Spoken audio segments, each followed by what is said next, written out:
फिर से मैंने आप लोग को एनसीईआरटी जो जय हिंद, एक बार फिर से मैंने आप लोग को एनसीईआरटी जो होता है रिवीजन कराने के लिए आगे हूँ। पेज नंबर 18, ठीक है, पेज नंबर 18 निकाल लीजिए आप लोग, ठीक है। तो इसमें लिखा गया लोकेटिंग टेट्राहेड्रल वॉइड। एक टेट्राहेड्रल वॉइड यहाँ पे माना गया है। इसमें कंसिडर किया गया है कि एक क्यूब है जो कि एफसीसी और एफसीसी का है, ठीक है। और उसे हम लोग सीसीपी, जो आप लोग को पिछले वाले लेक्चर में आप लोग जानते होंगे कि एफसीसी और सीसीपी में क्या अंतर है, किसको कहता है, ठीक है। उसका कोऑर्डिनेशन नंबर क्या होता है, बीसीसी का कोऑर्डिनेशन नंबर क्या होता है, ठीक है। एंड सेंटर्ड का क्या होता है, फेस सेंटर्ड का क्या होता है, ठीक है। ये सब मैंने आप लोग को बता रखा है, ठीक है। आप हम लोग पढ़ेंगे एनसीईआरटी का है लोकेटिंग द टेट्राहेड्रल वॉइड और लोकेटिंग द ऑक्टाहेड्रल वॉइड, ठीक है। लोकेटिंग द टेट्राहेड्रल वॉइड में आप लोग को ये जो पीछे एक क्यूब दिख रहा है, ऐसा टाइप का आपको 8 क्यूब आपको बनाया गया होगा आपके एनसीईआरटी किताब टेक्स्ट बुक में, ठीक है। तो वो 8 क्यूब आप लोग ध्यान से देखिएगा, और उस 8 क्यूब में आप लोगों को जो बनाया गया होगा वो टेट्राहेड्रल वॉइड बनाया गया होगा, ठीक है। Sorry for hindrance. उसमें टेट्राहेड्रल वॉइड बनाया गया होगा, ठीक है। अब देखिए टेट्राहेड्रल वॉइड जो बनाया गया है, ठीक है, इसमें आप लोग को जो दिखाया गया उसमें 4 लैटिस पॉइंट आपको मिलेंगे, ठीक है, एज पे, ठीक है, एक एज पे, ठीक है। अब देखिए कैसे वो ड्रॉ किया गया है चारों लैटिस पॉइंट्स को, इस कोऑर्डिनेशन, इस ऐसे टाइप के कोऑर्डिनेशन में ड्रॉ किया गया है कि वो आप लोग को इजीली तरीके से समझ में आ जाएगा, मैं समझा सकता हूँ, ठीक है। और आप लोगों को समझ में भी आना चाहिए, ठीक है। देखिए जैसे एक लैटिस पॉइंट यहाँ पे, एक पहले क्यूब आप लोग बना लीजिएगा। क्यूब बनाने के बाद एक लैटिस पॉइंट यहाँ पे लीजिए। आप लोग को एनसीईआरटी का डायग्राम हूबहू बनवा दूंगा, ठीक है। 3D डायग्राम है, आप लोग अपने हैंड से समझ के भी 2D डायग्राम बना सकते हैं, ठीक है।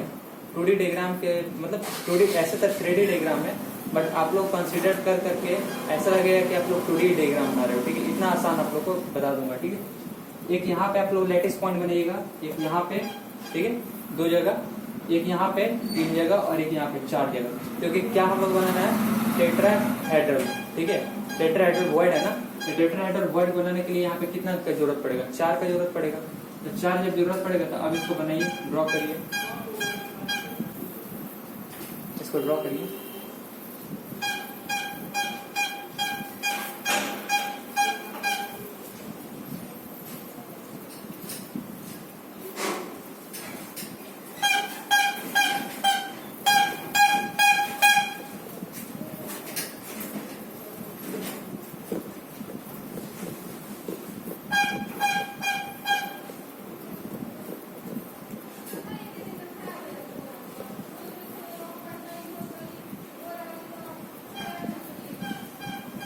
देखिए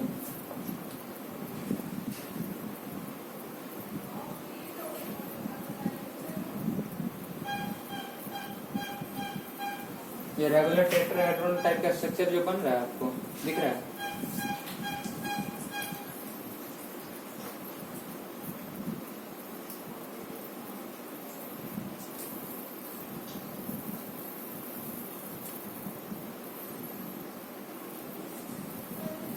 रेगुलर टेट्राहेड्रल टाइप का आप लोग स्ट्रक्चर कुछ दिख रहा होगा ऐसा, ठीक है।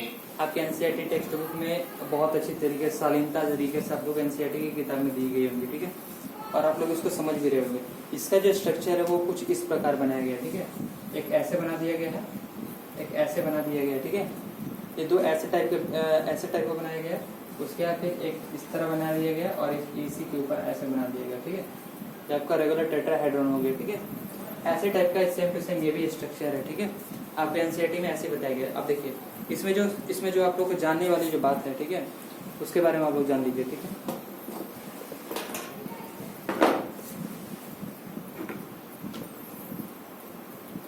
जैसे मान के चले अगर आप लोग को इस सब से कोई मतलब नहीं, ठीक है, अगर ये सब नहीं सब भी समझ में आ रहा है तो एक और तरीका से मैं आप लोग को बता रहा हूँ, ठीक है। इसको इरेज कर देता हूँ, ओके।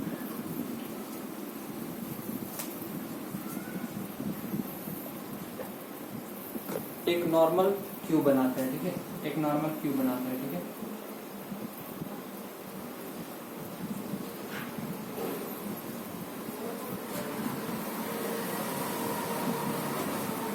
ये एक नॉर्मल क्यूब है, ठीक है। इस नॉर्मल क्यूब में, ठीक है, देखिए एक यहाँ पे एक डायगोनल है, ये एक डायगोनल है, ठीक है, एक डायगोनल है, ठीक है। इतना अगर समझ में आ रहा है तो यस बोल दीजिए, ठीक है। अगर यहाँ तक समझ में आ रहा है तो यस बोल दीजिए। ये एक डायगोनल है। अब कभी भी आप लोग जानते हो कि डायगोनल का बॉडी डायगोनल कितना होता है, √3 होता है। आप लोग पढ़े होंगे, ठीक है, क्लास 10th क्लास में। इसको प्रूफ करने की जरूरत नहीं है क्योंकि यहाँ पे मैं मैथमेटिक्स नहीं पढ़ा रहा हूँ, ठीक है, ये क्लास 9th का चीज है, ठीक है। तो √3 होता है, ठीक है।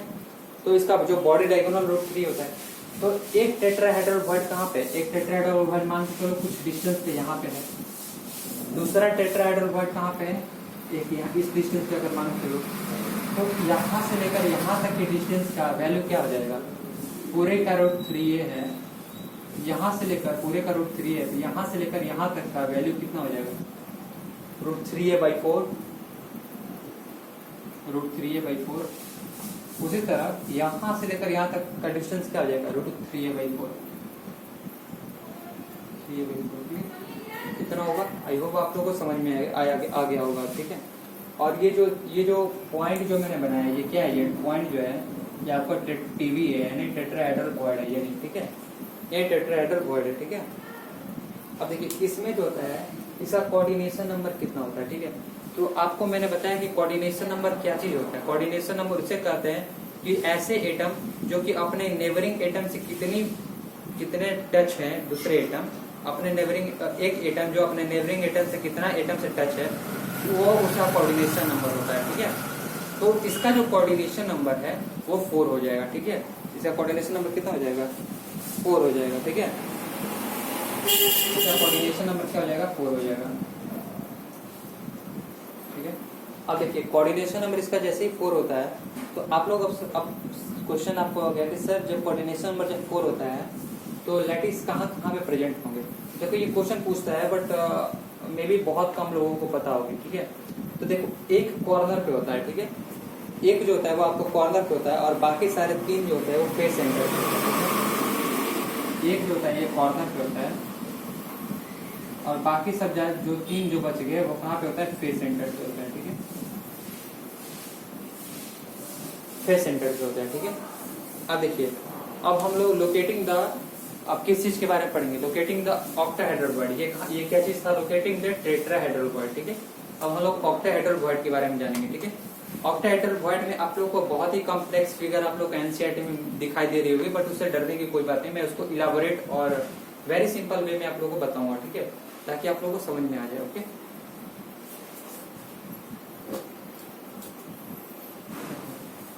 इसको आई होप इसको कर लिया होगी, ताकि नहीं भी किया होगा तो मैं यहाँ पे। दूसरा आप लोगों को जो मैं बताने वाला था वो लोकेटिंग O.V. यानी ऑक्टाहेड्रल वॉइड, ठीक है। लोकेटिंग ऑक्टाहेड्रल वॉइड, इसमें भी आप लोग को कुछ क्यूब टाइप का स्ट्रक्चर आप लोग को एनसीईआरटी में देखने के लिए मिलेगा, ठीक है। लेकिन उससे पहले आप लोग को जो एनसीईआरटी का जो लैंग्वेज है वो पढ़ के मैं सुना देता हूँ, ठीक है। इसमें लिखा गया, let us again consider the unit cell of CCP और एफसीसी लैटिस। हम लोग मान लेते हैं कि कोई एक सीसीपी या फिर एफसीसी लैटिस है, ठीक है। The body centre of the cube C is not occupied but the surrounding by 6 atom on a face centre, ठीक है। उसके बाद फिर इसमें लिख रहा है कि if this face centered are joined and octahedron generated, thus this unit cell has one octahedral void at the body center of cube.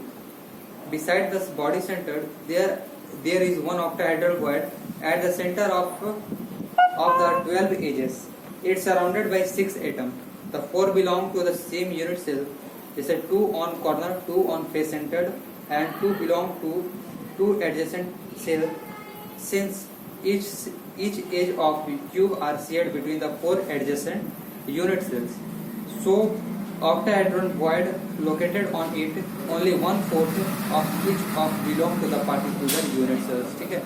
इसके पूरी तरीका से पूरी मतलब समझने के लिए आप लोग को सबसे पहले डायग्राम को समझना होगा, ठीक है। अगर आप लोग डायग्राम समझ गए, एनसीईआरटी का लैंग्वेज कुछ नहीं है, ठीक है, समझने का। अगर आप लोग उसका डायग्राम समझिए, अगर एक एक डायग्राम जैसे जैसे बने बनाऊंगा वो केवल डायग्राम पे ध्यान दीजिएगा, ठीक है। अगर आप लोग समझ में आ गया तो एनसीईआरटी का लैंग्वेज होता है बहुत इजी हो जाएगा आप लोग को समझने के लिए, ठीक है।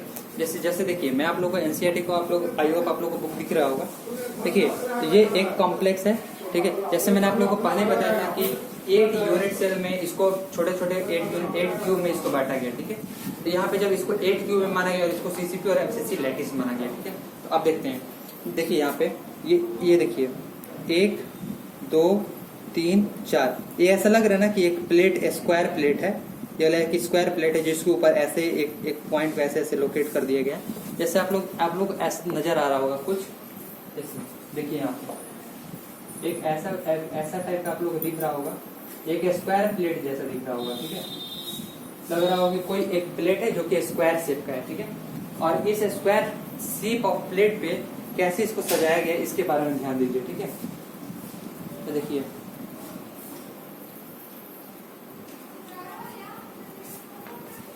यहाँ पे आपको ऐसे किया गया है, ऐसे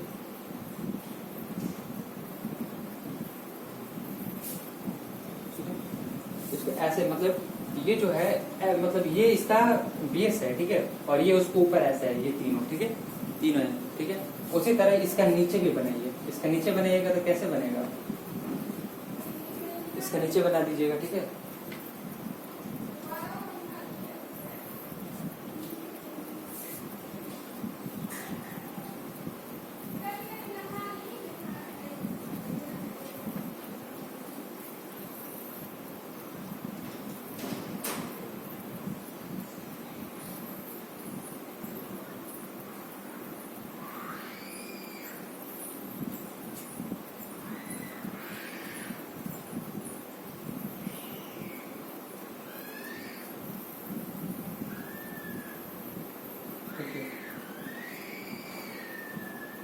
यहाँ पे कुछ ऐसा डायग्राम में बन रहा है, आप लोग देखने को मिल रहा है, ठीक है।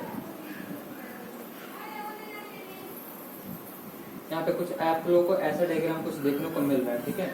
तो एक नीचे है, ये ऊपर है 3 और 3 इधर के साइड, नीचे की साइड है, ठीक है। तो टोटल कितने हुए इसको गिनिए। स्क्वायर प्लेट में टोटल कितने लैटिस आप लोग को दिख रहे हैं, 4 लैटिस साफ साफ ये 1 2 3 4, ठीक है। उसके बाद फिर आप लोगों को एनसीईआरटी में क्या लिखा गया है, एनसीईआरटी में लिखा गया है कि 2 ऑपोजिट फेस सेंटर्ड पे है, 2 ऑपोजिट कहाँ पे है, फेस सेंटर्ड पे है। तो देखिए ये एक है और ये एक है और बीच में एक स्क्वायर प्लेट है, ठीक है। यानी आप मान के चलिए, यहाँ पे देखिए आप लोग को समझा रहा हूँ, ये एक कॉपी है, ठीक है। यहाँ से आपको ऐसे आया है, एक यहाँ पे ऐसे आया है और एक यहाँ पे ऐसे है, ठीक है। यहाँ पे आपको ट्रायंगल बन गया है, ठीक है। ट्रायंगल बन गया है, ऊपर ट्रायंगल बन गया, ऊपर ट्रायंगल और नीचे भी ट्रायंगल, ठीक है। तो जो ट्रायंगल का जो टिप वाला पॉइंट है, टिप वाला पॉइंट, ये इसके तो इस फेस सेंटर्ड पे है, इसके फेस सेंटर्ड पे है। उसी तरह इसके जो पीछे वाला जो अगर ट्रायंगल बनेगा वो भी इसके फेस सेंटर्ड पे पड़ेगा, ठीक है। तो इसके लिए कितना फेस सेंटर्ड हुआ, 2 फेस सेंटर्ड हुआ। और इसके पास जो होता है एडजेसेंट जो लैटिस है वो कितने होंगे, टोटल 4 होंगे। देखो जैसे मान चलो ये ऐसे हैं, इसके एडजेसेंट कौन हुआ, ये हुआ। इसके एडजेसेंट कौन हुआ, ये हुआ। इसके एडजेसेंट कौन हुआ, ये। तो टोटल कितने एडजेसेंट है, टोटल मतलब कितने लैटिस है, तो टोटल लैटिस कितने हुए, 4 हुए, ठीक है। यानी एक जो एज सेंटर, ये क्या है, एज सेंटर जो होता है ये शेयर कर रहा है किसके साथ, 4 लैटिस के साथ, 4 यूनिट सेल्स के साथ, मतलब एज यूनिट सेल्स के साथ ये शेयर कर रहा है, ठीक है। तो आप हम लोग आगे बढ़ते हैं, इसका थ्योरी वगैरह कंप्लीट हो गया, ठीक है। नहीं भी कंप्लीट हुआ था फिर समय पढ़ के इसको समझा के बता दे रहा हूँ, ठीक है।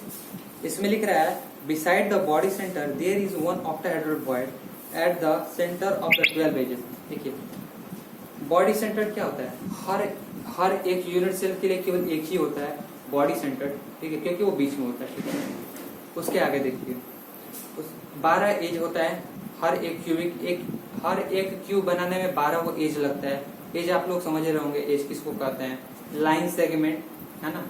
लाइन सेगमेंट आप लोग 4th-3रा क्लास में पढ़ते होंगे, ठीक है। लाइन सेगमेंट क्या होता है, एक पॉइंट ए और बी जो होता है लाइन सेगमेंट, फिर बी और सी लाइन सेगमेंट, फिर सी और डी लाइन सेगमेंट। एक स्क्वायर को बनाने में जो लगते हैं, जैसे एक स्क्वायर को बनाने में कितने लाइन सेगमेंट लगते हैं, 4 लगते हैं, ठीक है। तो क्यूब को बनाने में कितने लगेंगे, क्यूब कितने लाइन सेगमेंट से बनता है, 12 लाइन सेगमेंट से बनाता है। और उसी लाइन सेगमेंट को आप लोग एज भी कहते हैं। देखो ये यहाँ से लेकर यहाँ तक एक लाइन सेगमेंट, यहाँ से लेकर यहाँ तक 2 3 4, ठीक है। अगर यही अगर क्यूब के बताइए, देखो तो ऊपर 4 नीचे 4, 8 हुआ, ये 4 कितना हुआ 1।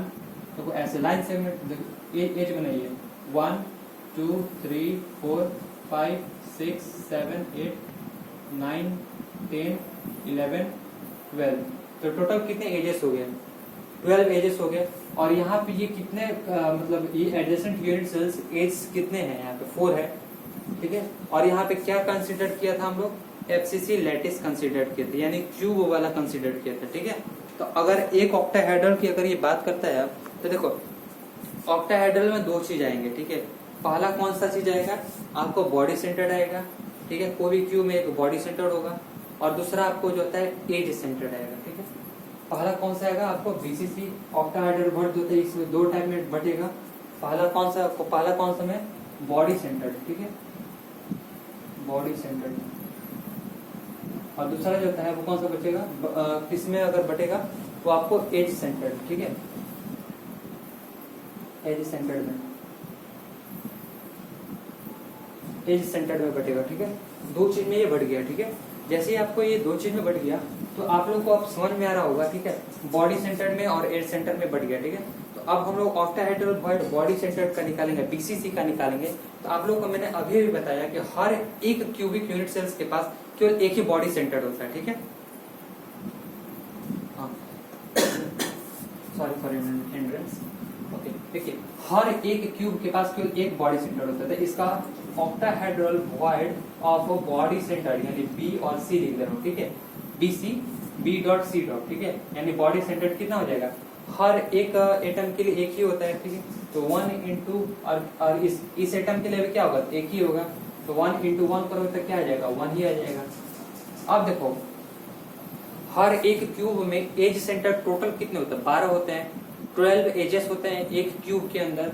तो अगर हमको अगर एक की अगर बात अगर हम बोल दिए कि अगर 16 रुपए का अगर 4 टॉफी है तो एक टॉफी कितने रुपए का हुआ, तो 16 इंटू 1/4 कर दोगे। एक टॉफी का दाम अगर 4 रुपया है तो 16 टॉफी का दाम मान चलो ऐसे अगर हम बोल दिए कि 16 को टॉफी है, उसका एक टॉफी का दाम निकालते हैं, 1/4 उसको कर दोगे अगर 4 रुपये अगर एक टॉफी का दाम हो तो, ठीक है। उसी तरह 12 वो एजेस होता है, ठीक है, 12 एजेस होते हैं। अगर 12 एजेस में अगर आप लोग अगर किसी एक एज लेकिन इस ये क्वेश्चन के अनुसार जैसे वो वाला कंसेप्ट मत लगाइएगा, इस क्वेश्चन के अनुसार आप लोग कंसेप्ट लगाइएगा, ठीक है।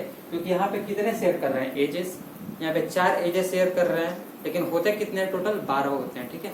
तो 12 इंटू 1/4 करिएगा। आई होप आप लोग अंडरस्टैंड करें, समझ रहे हैं, ठीक है।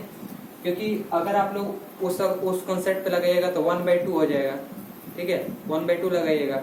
लेकिन अगर इस कंसेप्ट पे अगर अनुसार लगाइएगा, सॉरी उसके अनुसार भी 4 ही होगा, लेकिन अगर इस कॉन्सेप्ट के अनुसार लगाइएगा, यहाँ पे 1 2 3 4 12 एजेस होते हैं, 12 एजेस है, और हर एक एज का यूनिट सेल कितना मतलब शेयर कर रहा है, 1/4 ही कर पाएगा, ठीक है। तो यहाँ पे तो 12 का कितना करेगा, तो octahedral void of end centred EC लिख रहा हूँ ऑफ 12 कितना होगा, 12 का कितना हो जाएगा, एक क्यूब में 12 एजेस होते हैं और ये शेयर कितना कर रहा है, 4 ही शेयर कर पा रहा है, ठीक है। मान चलिए ये क्यूब है, ठीक है, ये क्यूब है, अगर इसके ऊपर अगर हम लोग ऐसे ऐसे बना दिए ये वाला, अगर हम लोग इसके ऊपर अगर ऐसे बना दिए तो ये कितना शेयर कर पाएगा, 4 ही ना शेयर कर पाएगा।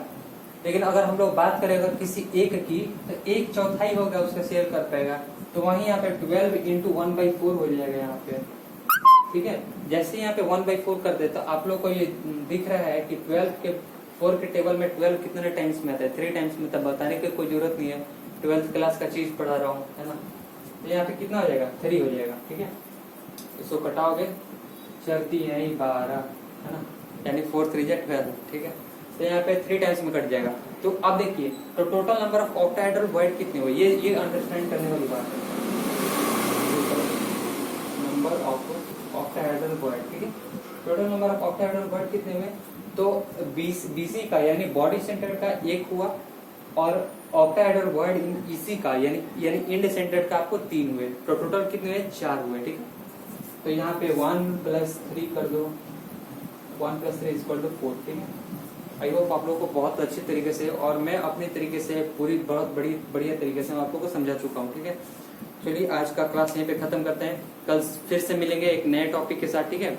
उसके बाद देखिए आप लोग को NCERT भी पढ़ के दिखा देता हूँ, ठीक है। लेकिन इस तरह आप लोग को वीडियो बहुत लंबी हो जाएगी, ठीक है। ठीक है, यहाँ पे वही सेम चीज मैं लिखा हूँ, only 1/4 of the each void are belong to a particular unit cell, हर एक यूनिट सेल्स में 1/4 ही केवल पार्टिसिपेट कर पाएगा। लेकिन होता है एक क्यूब में 12 एजेस होते हैं, लेकिन बोल रहा है कि हर एक यूनिट सेल अपना 1/4 ही देगा। अब भाई क्यों देगा, कैसे देगा, ये तो समझाया नहीं है, उसको मैंने समझा दिया यहाँ पे क्यों देगा कैसे देगा, डायग्राम भी बना दिया है। ठीक है, इसमें केवल डायग्राम बना दिया है। अगर आप लोग को लैंग्वेज अगर समझ में आ गई तब तो आप लोग को समझ में आ जाएगा, लेकिन अगर लैंग्वेज ना समझ में आए तो मैं हूँ समझाने के लिए। देखिए आगे जो है आगे जान लीजिए। देखिए यहाँ पे लिख रहा है 10 इन क्यूबिक क्लोज पैक्ड स्ट्रक्चर। तो क्यूबिक क्लोज पैक्ड स्ट्रक्चर में क्या होता है, octahedral void in body centre of A cube is 1। तो ऑक्टाहेड्रल वॉइड जो होता है बॉडी सेंटर में आप लोगों को पहले भी बता चुका हूँ, पहले भी पढ़ा चुका हूँ कि 1 ही होता है बीसीसी में। और लेकिन ऑक्टाहेड्रल वॉइड जो होता है इंड सेंटर में वो कितना हो जाएगा, 3 हो जाएगा। आप लोगों को मैंने दिखा दिया, क्योंकि एक जो होता है 1/4 शेयर कर रहा है वॉइड। टोटल एज कितने होते हैं, 12 होते हैं क्यूब के, लेकिन हर एक यूनिट सेल जो होता है वो आपने कितना मतलब दे पा रहे हैं, 1/4 यूज हो पा रहा है। देखो ये 1 2 3 4 है ना, लेकिन अगर इसको अगर ये एक एटम की बात की जाए, अगर यहाँ पे अगर एक एटम की बात की जाए, ये कितना शेयर कर पा रहा है, आपने एक ही ना शेयर कर पाएगा इससे, ये एक ही ना शेयर कर पा रहा है इससे, बाकी ये तो 3 को बच ही गया है ना। तो वही बात कर रहा हूँ। ठीक है, हर एक एटम 1/4 ही शेयर कर पाएगा। ठीक है, उसी तरह आगे हम लोग बढ़ते हैं। इसमें लिखाया गया तो यहाँ पे लिख रहा है we know the CCP structure each unit cell has 4 atom. हम लोग ये जानते हैं कि सीसीपी स्ट्रक्चर में हर एक यूनिट सेल के पास 4 एटम होते हैं। भाई मैंने यहाँ पे बता भी रखा है, यहाँ पे 1 2 3 4। ठीक है, देखो लैटिस पॉइंट, हम यहाँ पे क्या बोल रहे हैं, लैटिस पॉइंट। यहाँ पे एनसीईआरटी एटम बोला है, हम बोल रहे हैं लैटिस पॉइंट होता है। ठीक है, एक लैटिस पॉइंट, दूसरा, ये तीसरा और ये चौथा। ठीक है, 4 लैटिस पॉइंट होता है। देखिए लैटिस पॉइंट अगर मैं बोल दिया ना, तो लैटिस पॉइंट के अंदर क्या आ जाएगा, आपको एटम, मॉलिक्यूल्स, आयंस तीनों आ जाएंगे। ठीक है, इसीलिए मैं लैटिस पॉइंट बोल रहा हूँ।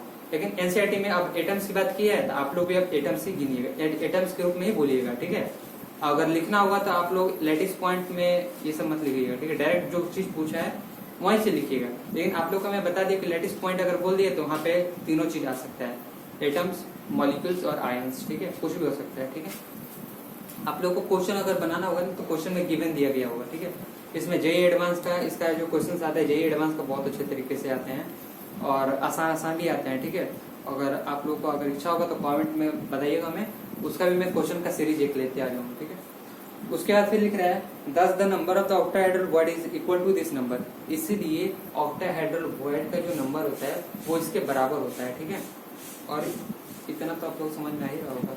उसके बाद देखिए, उसके बाद पैकिंग एफिशिएंसी। यहाँ पे पैकिंग एफिशिएंसी आप लोग को नेक्स्ट क्लास से स्टार्ट हो जाएगा। तब तक के लिए जय हिंद, जय भारत, धन्यवाद।